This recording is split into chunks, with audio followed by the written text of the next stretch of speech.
Ռեոփեն մեդիայի ուղիղ եթերում իր աշխատանքն է սկսում ReNews լրատվականը, մենք աշխատում ենք հանուն Հայաստանի Հանրապետության, տաղավարում է Լուսինե Ղարսայանը, բարի լույս։ Նիկոլ Փաշինյանը հայտարարել է, թե Հայաստանը պատրաստ է հենց այսօրվանից բացել իր ճանապարհները թուրքական և ադրբեջանական բեռնատարների համար։ Վարչապետը հիշեցրել է, որ օրեր առաջ Իլհամ Ալիևը հայտարարել էր Ադրբեջանում հայկական տարանցիկ բեռնափոխադրումների դեմ սահմանափակումները վերացնելու մասին։ Ազգային ժողովում սկսվել են բյուջե 2026-ի լսումները։ Հայաստանի ապաշրջափակման արդյունքում մեր հանրապետության համար շահեկան և ռիսկային գործոնների մասին է Մերի Դանելյանի ռեպորտաժը։ Իլհամ Ալիևի հայտարարությունը, թե Ադրբեջանը չեղարկել է Հայաստան ապրանքների տարանցման արգելքը, պատմական իրադարձություն է համարել վարչապետ Նիկոլ Փաշինյանը։ Ասում է, կարևոր է, որ Հայաստանն էլ համապատասխան քայլեր անի։ Հենց այսօրվանից մենք պատրաստ ենք ապահովել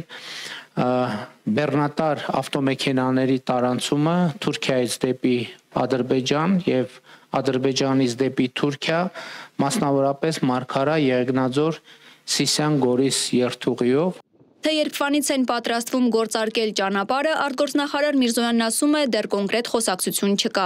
Իհարկե, այստեղ Թուրքիայի կոմպոնենտն էլ կա, մենք շատ ինտենսիվ երկխոսություն ունենք Թուրքիայի հետ։ Ես կարող եմ նաև իմ դիրքորոշումներում իմ գնահատական ասել,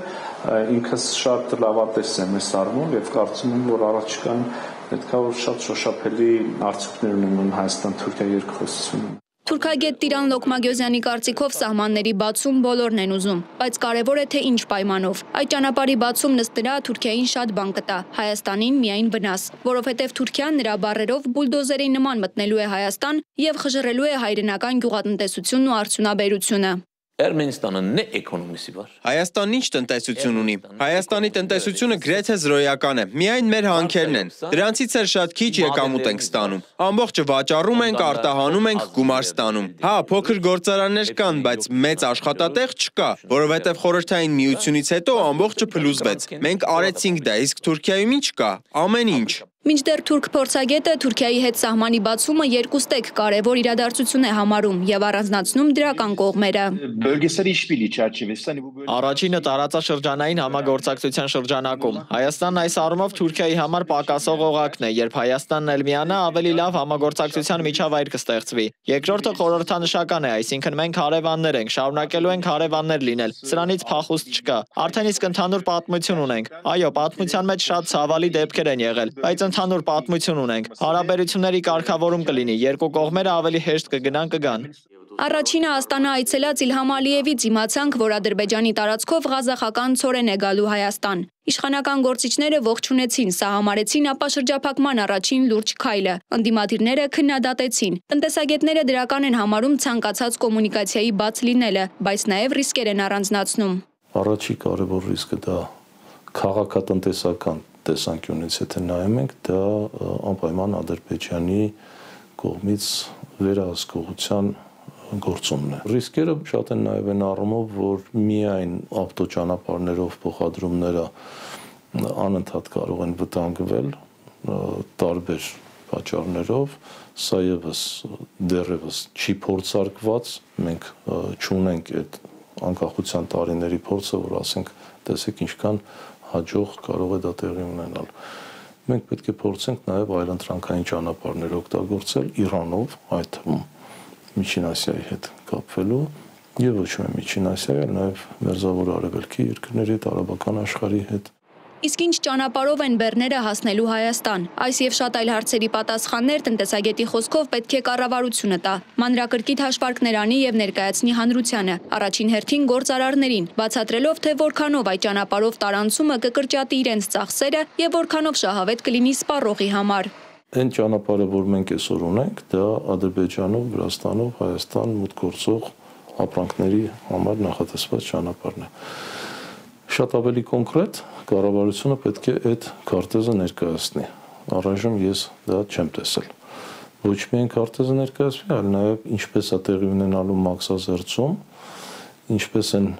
ստուգումները իրականացվելու եւ այլն բոլոր մանրամասներով։ Իդեպ Ռուսաստանի փոխվարչապետ Ալեքսեյ Օվերչուկն է հայտարարել, որ Ադրբեջանը հաստատել է ռուսական ապրանքները Հայաստան տարանցելու պատրաստակամությունը։ Որքան էլ վերջին օրերին շատ են խոսում սահմանների բացման մասին, առանձնացնում դրական ու բացասական կողմերը, հաշվարկում ռիսկերը, այնուամենայնիվ անպատասխան է մնում հարցը, թե Հայաստանի լիարժեք ապաշրջափակման դեպքում առանց հայ գործարարին, հողագործին ու առևտրականին օրենսդրորեն պաշտպանելու, արդյոք չոր հաշվարկների դաշտում Հայաստանի համար ռիսկերն ավելի մեծ չեն լինի, քան ակնկալվող օգուտները։ Մերի Դանիելյան, Վարդան Պողոսյան, Reopen Media։ Բյուջեի քննարկման ժամանակ Փաշինյանը նաև խոսել է բանակի մասին, պնդել, թե մարտունակ բանակ եզրույթից պետք է խուսափենք և կիրառենք պաշտպանունակ բառը։ Ըստ այդ տրամաբանության մարտունակ բառի մեջ մի տեսակ ագրեսիա կա։ Իդեպ 2026-ին նախատեսվում է կրճատել պաշտպանական ծախսերը, այս տարվա համեմատ պաշտպանության նախարարության ծախսերը կկրճատվեն ավելի քան 15%-ով։ Մեր բանակը Հայաստանի Հանրապետության միջազգայինորեն ճանաչված ինքնիշխան տարածքից դուրս խնդիր չունի լուծելու։ Եվ մենք նույնիսկ շատ կարևոր ենք համարում, որ մեր ամենօրյա աշխատանքային խոսակցության մեջ մարտունակ բանակ հասկացությունը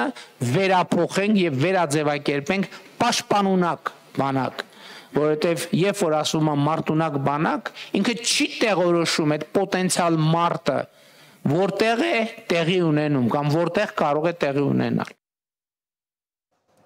Բյուջեի նախագծի քննարկման ժամանակ արտգործնախարար Արարատ Միրզոյանը հայտարարել է, որ Հայաստան-Եվրամիություն հարաբերությունները երբեք այսքան ընդգրկուն եւ սերտ չեն եղել, ինչի մասին վկայում են Երևան-Բրյուսել քաղաքական երկխոսության բովանդակությունը, ձեռք բերված պայմանավորվածությունները եւ 2025 թվականին տեղի ունեցած փոխադարձ այցերը։ Միրզոյանը նշել է, որ Հայաստանը 2026 թվականին պետք է ակտիվացնի Եվրամիությանը անդամակցելու ուղղությամբ ջանքերը։ Ըստ նրա Եվրամիության Հայաստանի վիզաների ազատականացման գործընթացը բավականին արագ է տեղի ունենում, ավելին քան մի շարք այլ երկրների դեպքում է ընթացել եւ մենք հուսով եմ շատ մոտ ենք ապագայում կտեսնենք գործողություններ, որոնք համաձայնեցված են պլանով, որից հետո արդեն ուղղակի պետք է կատարել այն աշխատանքները, որոնք մենք պետք է կատարենք, որպեսզի ունենանք վիզաների ազատականացումը, մանրամասնել է Արարատ Միրզոյանը։ Հովանավանքում կարգալույծ հռչակված քահանայի մատուցած պատարագին մասնակցելուց հետո Նիկոլ Փաշինյանը հայտարարել է, թե հաջորդ կիրակի է մասնակցելու այդ արարողությանը։ Արարողությունը, որին մայրաթոռը հոգեկործան որակումն է տվել, մասնակցել են նաև պատգամավորներ, նախարարներ, մարզպետեր, համայնքապետեր եւ շարքային քաղաքացիներ։ Փաշինյանն ավելի ուշ հայտարարել է, որ այս պատարագը խորհրդանշում է մայրաթոռի իր բնորոշմամբ ազատագրման մեկնարկը, նաև ստացել է ներկա լինել նաև հաջորդ պատարագին։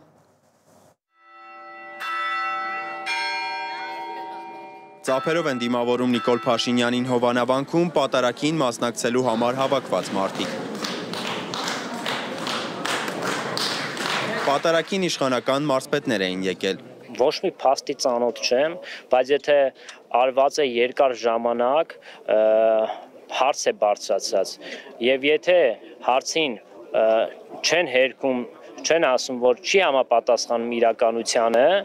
որոշ ժամանակ հետո դու կարողանում ես ենթադրություն անել, որ դա իրողություն է։ Այդ տրամաբանությամբ եմ ես հիմա իմ կարծիքներն ասում, իսկ որպես այդպիսին փաստ ես չունեմ։ Բոլոր գործընթացներին մասնակցել եմ, որովհետև ես այդ քաղաքական թիմի անդամ եմ։ Նույն կուսակցությունից նաև պատգամավորներ կային։ Վեհարանը րոպե առաջ ազատվելու է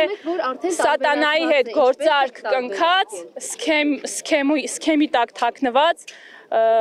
քայլող սատանաներից։ Հայր մեր որ երկինս է սուրբ եղեցի անունը, եկեցի արքայություն կո եղեցի կամ կորպես երկինս եւ երկրի։ Հզա ասում են անապազոր տուր մեզ այսօր եւ թող մեզ պարտեզ մեզ որպես եւ մենք թողում մերոս պարտապանած։ Եվ մի տան մեզ պորտիոնալ բրկի մեր շարից, որտեվ քոնն արքայությունը եւ զորությունը եւ պարտնավեծանս անում։ Նախարարներ, այլ պաշտոնյաներ եւս ներկա էին մայրաթոռի կողմից կարգալույց հռչակված Տեր Արամի կամ Ստեփան Ասատրյանի մատուցած պատարագին։ Հայ առաքելական եկեղեցու կանոնագրքով նախատեսված բազմաթիվ կանոններ խախտած եւ սրբապղծություն իրականացրած մարդիկ չեն կարող որևէ իրենց որոշումները իմ համար գոնե որևէ արժեք չունեն։ լրագրողներից խոսեք։ Սրանք ահավոր են։ Չխոտան չասես։ Մեզ լրագրողներիս անիծում էին, պնդում, որ Աստված չի ներելու։ Դժվար էր հասկանալ, թե հատկապես ինչը նկատի ունեն։ Որոշ հավատացյալներ լրագրողների հետ փորձում էին առանձնազրույց ունենալ։ Մեզ հորդորում էին մաքրել տարածքը։ Մի խոսքով, քրիստոնեական հանդուրժողականության մասին խոսելն ավելորդ է։ Ասում ես, ինչ պատարական է։ Քրիստոնյա չէ։ Ես կարամ աշխարհի ծայրից կամ ձեզ։ Այս մարդն օրինակ, որին մի պահ թվացել էր, թե արհեստական բանականությամբ գեներացված արտահայտության մեջ արհեստականն իրեն է վերաբերում, լրագրողներին հորդորում էր չոգևորվել տեսախցիկների առաջ։ Արհեստական բանականությամբ գեներացված, արհեստականը դուք եք ոտը։ Արհեստական բանական, դուք ձեր ձեռքերը, երբ որ ինձ հետ խոսում եք, երբ որ ինձ հետ խոսում եք, ձեր ձեռքերը։ Ինքը ձեզ որևէ վիրավորական բան չասում։ Ես վիրավորեցի։ Ասում եք արհեստականը դուք եք։ Այո։ Դա հիմա որ ձեզ ասենք արհեստական։ Այսինքն ինքը սկզբից ասեց արհեստական, ես ասում եմ արհեստական բանականություն, դա ձեզ հանդեպ վիրավորանք չի։ Տեսախցիկների առջև մի ոգևորվեք։ Հայաստանի տարբեր մարզերից եկած հավատացյալները կարծում էին, որ ժողովրդի համար կարգալույծ եղած չի Տեր Արամը կամ Ստեփան Ասատրյանը։ Նա ժողովրդի համար կարգալույծ եղած չի, նա ժողովրդի կողմից ընտրված քահանա է։ Իշխանական պատգամավոր Էմմա Պալյանն էլ կարծում է, որ վեհարանը վերադարձվելու է հոգևոր արժեքներ կրող մարդու, ու այդ արժեքները հավատացյալ ժողովուրդն է չափելու։ Թեկնածուն լինելու են մարդը,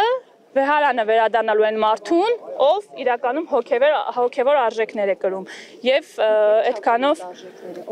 Հայաստանի Հանրապետության հավատացյալ ժողովուրդը։ Այդ հավատացյալների ո՞նց եք տարբերելու, ով է հավատացյալ, ով չի հավատացյալ։ Հավատացեք, տարբերակումը արդեն արված է։ Իդեպ փաստաբան Արա Զոհրաբյանն ասում էր, որ որոշ քահանաների հովանավան գալն արգելել են։ Ոստիկանապետը հերքում է։ Մենք յուրաքանչյուր իրավիճակի,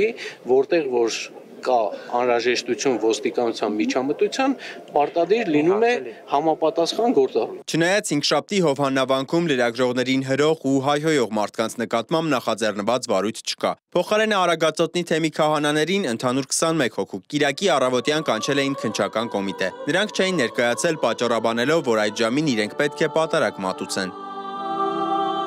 Մայրաթորից այս մասին խոսել են օրեր առաջ։ Եկեղեցիները, վանքերը եւ այլ սրբավայրերը հայաստանյաց առաքելական Սուրբ եկեղեցու ժառանգությունն են եւ անկախ այդ պատմամշակութային արժեքների նկատմամբ սեփականության իրավունքից կրոնական ծեսեր կատարելու եւ պատարակներ մատուցելու կանոնական իրավունքը բացառապես վերապահված է հայաստանյաց առաքելական Սուրբ եկեղեցուն։ Հորդորում ենք իրավապահ մարմիններին կանխել ապօրինությունները եւ ապահովել հովանավանքում սպասավորող քահանաների բնականոն ծառայությունը եւ սրբավայրի հոգեվոր աղոթական մթնոլորտը։ Հետքի մեր գործընկերներին հաջողվել էր պարզել, որ ըստ կադաստրի կոմիտեի հովանավանքը հայաստանյաց առաքելական Սուրբ եկեղեցու սեփականությունն է։ Սակայն Տեր Արամին կամ Ստեփան Ասատրյանին ոչինչ չխանգարեց այնտեղ պատարակ մատուցել։ Բայց ես իմ շնորհակալությունը անկեղծ ուզում եմ հայտնել մեր երկրի ղեկավարին, մեր վարչապետին, որ 2000 տարի անց մեր վարչապետը հերոսպես չի գործում, այլ գործում է ճիշտ հակառակը։ Մեծարգո պարոն վարչապետ, ահա այս օրերին մենք տեսնում ենք, որ եկեղեցին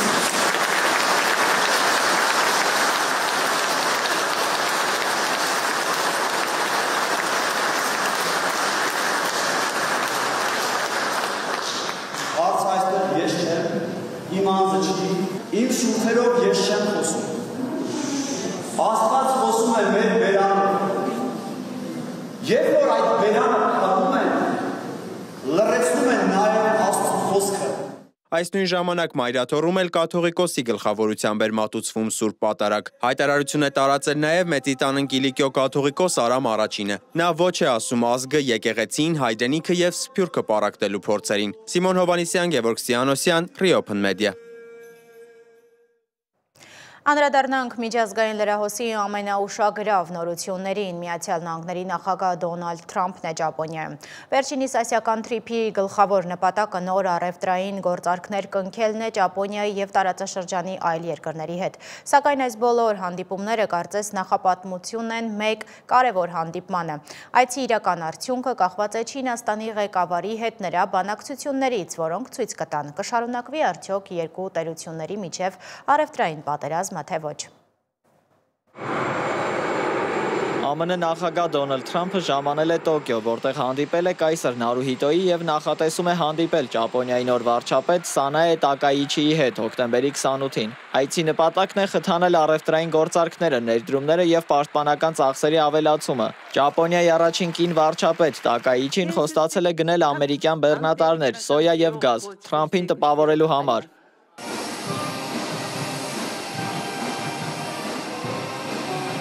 Այսպես են դիմավորել Թրամփին Մալայզիայում, որտեղից Դոնալդ Թրամփը սկսել է իր ասիական շրջագայությունը։ Տոկիո մեկնելուց առաջ Կուալա Լումպուրում Թրամփը մասնակցել է Հարավ-Արևելյան Ասիայի պետությունների ասոցիացիայի գագաթնաժողովին։ Մալայզիան նա անվանել է հիանալի եւ շատ կենսունակ երկիր վեհաժողովին մասնակցելուց եւ առևտրային մի շարք համաձայնագրեր կնքելուց հետո։ Այստեղ նա միջնորդել է Թայլանդի եւ Կամբոջայի միջև զինադադարի կնքումը։ Թրամփը կարևոր դեր է խաղացել հուլիսյան սահմանային բախումները դադարեցնելիս, ինչի համար Կամբոջայի վարչապետ Հուն Մանետը նրան առաջադրել է խաղաղության Նոբելյան մրցանակի։ Թրամփը զինադադարը համարել է միլիոնավոր կյանքեր փրկող։ Կամբոջան սկսել է զորքերի մասնակի դուրսբերումը որպես բարի կամքի դրսևորում։ Ես սիրում եմ դա անել։ Սիրում եմ, դա չպետք է ասեմ, թե հոբի է, որովհետև դա հոբիից շատ ավելի լուրջ բան է։ Բայց դա մի բան է, որ ինձ մոտ լավ է հաջողվում։ Եվ մի բան, որ սիրով եմ անում։ Միավորված ազգերի կազմակերպությունը պետք է սրանով զբաղվեր, բայց չի զբաղվում։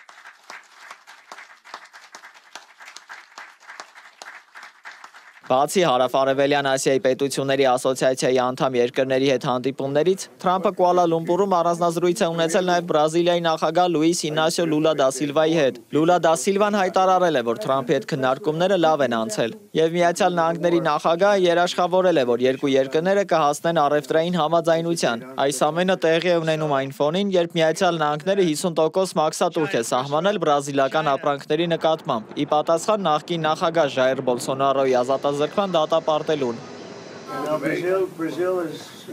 Բրազիլիայի հետ մենք գործարք կկնքենք, կարծում եմ շուտով համաձայնության կգանք, մենք շատ լավ հարաբերություններ ունենք։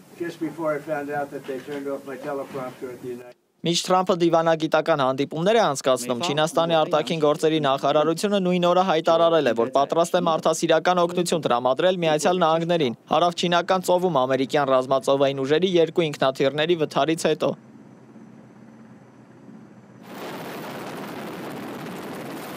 Ասիական շրջագայության հաջորդ եւ թերևս ամենաբարդ կանգառը կլինի Հարավային Կորեայի Պուսան քաղաքը, որտեղ հոկտեմբերի 30-ին Թրամփը կհանդիպի Չինաստանի նախագահ Սի Ցзինփինի հետ։ Այս հանդիպումը դիտարկվում է Թրամփի երկրորդ նախագահական ժամկետի ամենամեծ մարտահրավերներից մեկը, քանի որ աշխարհի երկու խոշորագույն տնտեսությունները կփորձեն կանխել իրենց առևտրային պատերազմի հետագա սրումը։ Բանակցությունների նախապատրաստական փուլում երկու կողմերն էլ լուրջ առանցքացի ակնկալիքներ չեն հայտնել, կենտրոնանալով տարաձայնությունների կառավարման եւ համեստ բարելավումների վրա։ Դավիթ Գենջոյան, Reopen Media։ Իսկ այժմ մի ուշագրավ պատմության մասին այն ֆրանսիական լրատվամիջոցների առաջին էջերում է։ Փարիզում դատարանի առաջ է կանգնել 10 մարդ Ֆրանսիայի առաջին տիկին Բրիժիտ Մակրոնի դեմ ուղղված աբսուրդային դավադրության տեսությունը տարածելու համար, թե իբր նա ծնվել է տղամարդ։ Սա աննախադեպ դատավարություն է լինելու։ Մեղադրյալներին սպառնում է մինչև 2 տարվա ազատազրկում։ Ի դեպ, Բրիժիտ Մակրոնը միակը չէ, ժամանակին այսպիսի աբսուրդային պատմության թիրախում էր հայտնվել նաև Միացյալ Նահանգների նախկին նախագահի կին Միշել Օբաման։ Մանրամասները ռեպորտաժում։ Վերջին տարիների ամենամեծ, ամենասկանդալային ու թերևս ամենակարճ ընդամենը 7 րոպե տևողությամբ տեղի ունեցած կողոպուտի գործով կան կասկածյալներ։ Թանգարանի անվտանգության աշխատակիցները հնարավոր է հանցավոր համաձայնության մեջ են եղել գողերի հետ եւ օժանդակել են կայսերական գանձերի հափշտակությանը։ Քննիչները վստահ են անվտանգության ծառայության առնվազն 1 աշխատակից կողոպուտից առաջ ուղիղ կապի մեջ է եղել հանցախմբի անդամների հետ։ Թեպետ ըստ քննիչների կան ապացույցներ կողոպուտի բացահայտման համար, անդամների ինքնությունը դեռ պարզված չէ։ Թվում է ոչինչ չի կարող ավելի հետաքրքիր լինել, քան ամենապաշտպանված թանգարանից գողությունը, բայց ֆրանսիական եւ միջազգային մամուլի ուշադրությունը հիմա սևեռված է Ֆրանսիայի դատարաններից մեկին, որտեղ փորձում են հասկանալ պետության առաջին տիկնոջ օրիենտացիան։ 10 մեղադրյալներ կկանգնեն Փարիզի քրեական դատարանի առաջ Բրիժիտ Մակրոնի գենդերային պատկանելությունը, ինչպես նաև սեռական կողմնորոշումը կասկածի տակ դնելու համար։ Մեղադրյալները իրենց բնորոշմամբ խոսել են փաստերով, ըստ նրանց այս փոքրիկ տղան Բրիժիտ Մակրոնն է, մի փոքր փոխված։ Հենց այս կինը, որ ապտակել էր հանրապետության նախագահին տեսախցիկների առաջ, հետո էլ նրա ձեռքն օդում էր թողնում բարձրաստիճան հանդիպման պահին, ամբաստանյալների մեկնաբանությամբ նաև պետոֆիլ է, մասնավորապես ամուսնուց մեծ է գրեթե 25 տարով։ Նրա ավագ որդին Մակրոնից 2 տարով մեծ է։ Մեղավոր ճանաչվելու պարագայում ձերբակալված 10 անձանց սպառնում է մինչև 2 տարվա ազատազրկում։ Մոնիկա Հայրոյան, Reopen Media։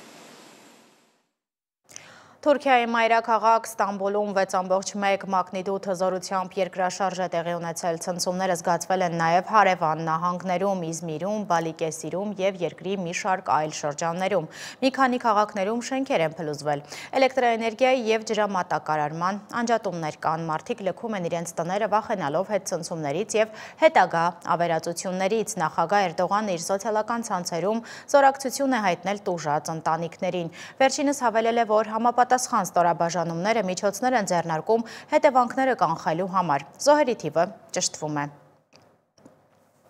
Վերադառնանք Հայաստան, արդեն 1.5 ամիս է Meet Dilijan նախաձեռնությունն ու Green Rock հիմնադրամը փորձում են Դիլիջանը դարձնել միջազգային ստանդարտներին համապատասխան զբոսաշրջային կենտրոն։ Ինչ է արվում դրա համար, արձանագրել է իմ գործընկեր Աննա Հարությունյանը։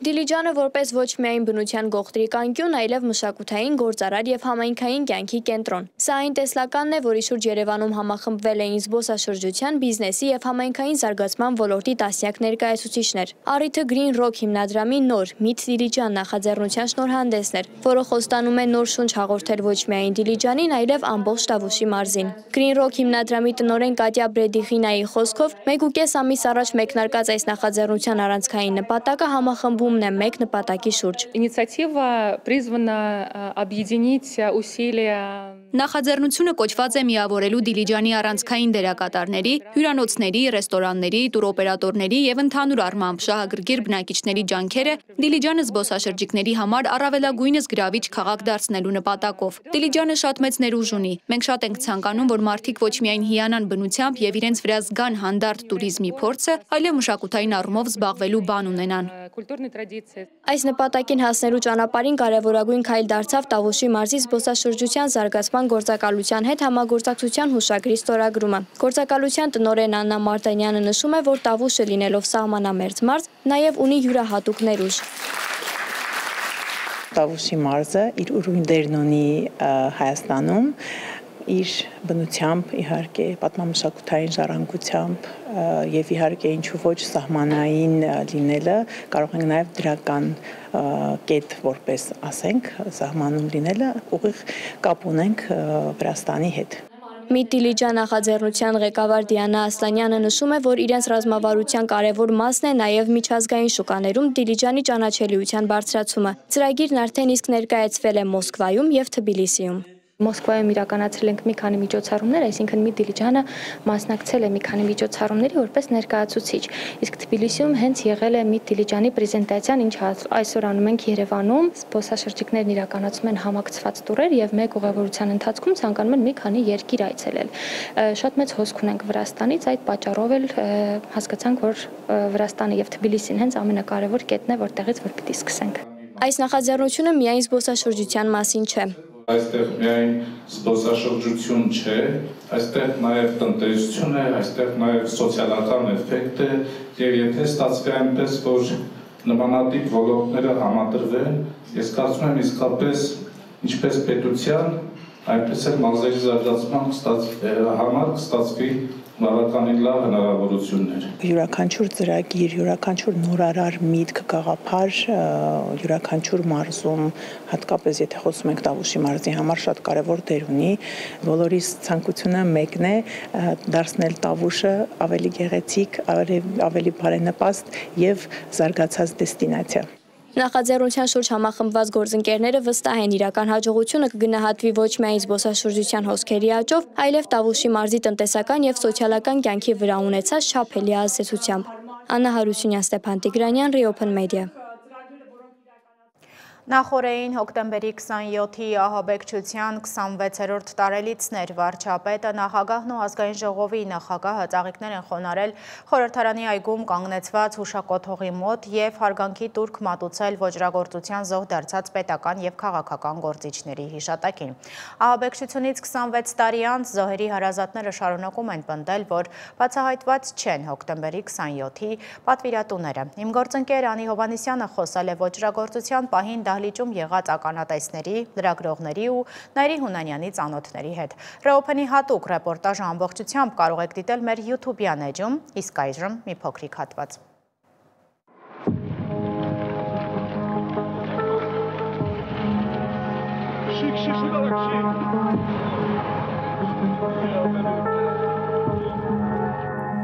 Ինչ որ մի պայթյուն պետք է տեղի ունենա, ինչ որ մի բան պետք է տեղի ունենա, այդպիսի զգացողություն կար։ Առաջին տպավորությունը դա էր, որ սա իրական չի, սա կամ կինո է, կամ նկարահանումը։ Թշվառները իրենց իրական հերոսներ են զգում, իրական հերոսները ոչ։ Ամբողջ մտնել իմ ազորի թիկնակին։ Օրացույցից վերանալ այդ օրը։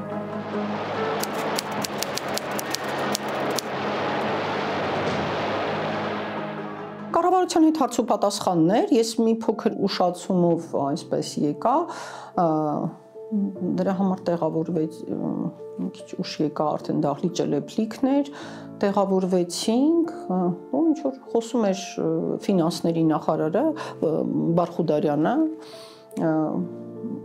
այդպես բյուջեի հետ կապված Կարեն Սերոբյանը այնտեղ նստած է, ոչ մի բան գիտեք չէր կանխագուշակում։ Այդ օրը գիտեի, որ պիտի գնային սպիտակի քաղաքապետները ավտովթարից զոհվել, ասեց պիտի նիստից հետո գնանք հոգի հանգստի։ Վարկյանների շոկը չափից դուրս մեծ էր, բոլորը հոգի շոկի մեջ էին, պառկած էին նստարանների տակ։ Ես համեմատաբար ավելի շուտ ուշքի եկա եւ ամենամեծ ինձ համար ողբերգությունը տեսնել Վազգեն Սարգսյանն այդ վիճակում, որտեղ Վազգեն Սարգսյանի հետ մենք եղբայրներ ենք եղել։ Քոչարյան Ռոբերտը գա, նախագահը։ Նա չի գա։ Իսկ եթե չգա։ Եթե չգա, մենք առանց իր ստիպած կլինենք, որոշել է ազգի ճակատագիրը։ Գալիս է այստեղ, միասնաբար ոչ մեկ իր անձին վտանգ չի սպառնում, միասնաբար բոլորի հետ միասին որոշենք մեր երկրի ապագան։ Կամ թեկուզ ալիքը թող գա սկզբի։ Եվ վերջում եղանակի մասին այսօր հանրապետության տարածքում սպասվում է առանց տեղումների եղանակ, իսկ վաղը կեսօրից հետո սպասվում է փոփոխական անբավարարություն եւ կարճատև անձրև։ Այժմի համար նախատեսել էինք այսքանը, մեր հաջորդ թողարկումը ժամը 13-ին է, իսկ ես ձեզ հրաժեշտ եմ տալիս, բարին ընդ ձեզ։